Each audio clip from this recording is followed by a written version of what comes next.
NASA has warned that US astronauts, who launched into space in June for an 8-day mission, could be stranded on the International Space Station ISS until next year if their Boeing Starliner capsule cannot be repaired for their return.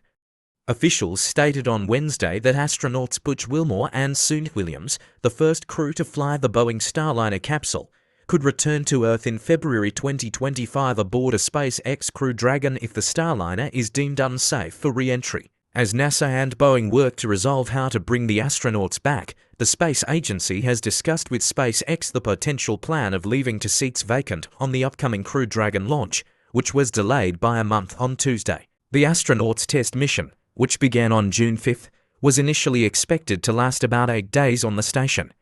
However, due to problems with the Starliner's propulsion system, which has increasingly cast doubt on its ability to safely return the crew to Earth, their stay has been extended.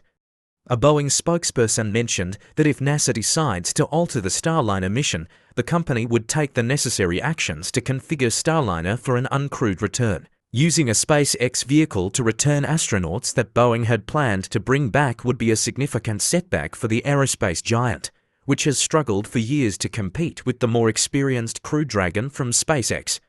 The Starliner has been docked to the ISS for 63 of its maximum 90 days and is parked at the same port that the upcoming Crew Dragon mission will need to use to deliver its crew. The SpaceX Crew 9 launch was initially planned for mid-August, but NASA now says the mission will launch no earlier than September to in July. Boeing stated that after rigorous ground testing, engineers had identified issues with the Starliner, including sudden thruster failures and helium leaks.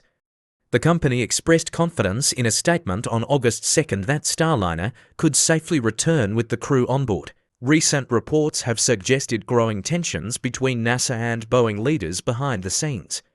Some NASA leaders appeared to question whether the Starliner should be used to bring back Williams and Wilmore. A meeting of NASA's Commercial Crew Program, which oversees the Starliner, concluded this week without officials agreeing to accept Boeing's test data and proceed with the plan to use Starliner for the astronauts' return.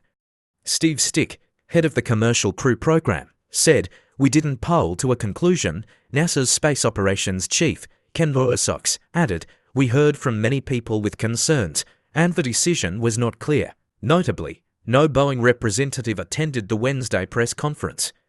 Space experts told The Guardian that it's not unusual or unexpected for an experimental spaceflight to encounter problems. Jerry Stone, a senior associate at the Institute of Space Studies and author of One Small Step, noted, "This is defined as a test mission. It's called a crewed test flight, and one of the purposes is to deal with unplanned issues. However, the stakes are high for Boeing, which has been grappling with a PR crisis regarding its airplanes in recent years." During Boeing's last press briefing on Starliner, Mark Knoppe, the company's Commercial Crew Program manager, regretted emphasizing that the mission would only last 8 days.